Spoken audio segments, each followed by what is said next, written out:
Produce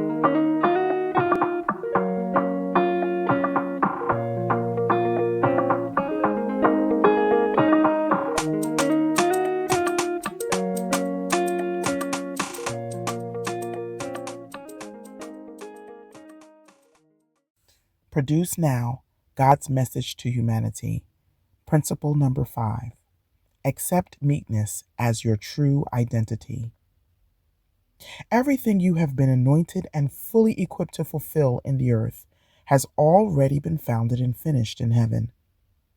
You have all of heaven's resources available and backing you up right now to finish strong in this realm. Your continual praise and obedience to the King will sanctify your gift, making room for you at the table of great men. So get excited, beloved, because your time is now. Do you receive this word? If you do, please know that the way to maintain all God causes you to obtain is through the virtue of meekness.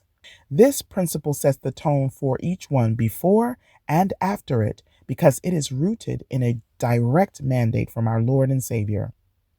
In Matthew 11, verse 29, Jesus directs us to take my yoke upon you and learn of me, for I am meek and lowly in heart, and ye shall find rest for your souls. Now, is there any better reason to identify yourself as meek?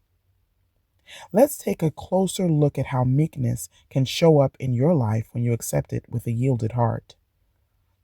To begin with the question, what is meekness? The answer could be lengthy. But in short, meekness is controlled power. It is not something to lord over someone else, nor is it something to be boastful about. Contrary to what some believe, meekness is not weakness. It is one of the 9 fruit of the Spirit found in Galatians 5, verses 22 through 23, and serves as evidence that God's Holy Spirit is operating in you. The reason why it has been highlighted among the 9 virtues here is because it allows all the others to function well. You need it in order to love right, to walk in faith, to be truly good, gentle, and to have self-control. It is necessary to experience lasting peace and sincere joy. When life throws you curveballs, you need meekness to effectively display the virtue of long-suffering. Remember Jesus' decree in Matthew chapter 5, verse 5. Blessed are the meek, for they shall inherit the earth. The meek are teachable. If you are willing to be taught, learning becomes its counterpart. The more learned you are, the more wisdom, knowledge, and understanding become attainable for you. Psalm 25, verse 9 declares, "The meek will he guide in judgment, and the meek will he teach his way." Being submitted to God's guidance will make room for your gifts and make effective your talents.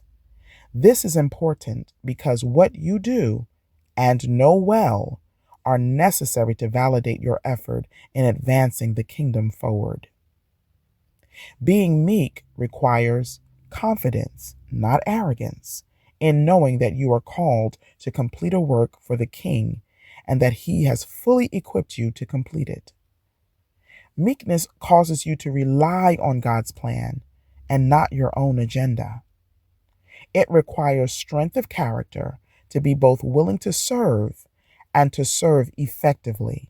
In Matthew chapter 20, verse 28, Jesus himself expressed, "And whoever desires to be first among you, let him be your slave, just as the Son of Man did not come to be served, but to serve, and to give his life a ransom for many."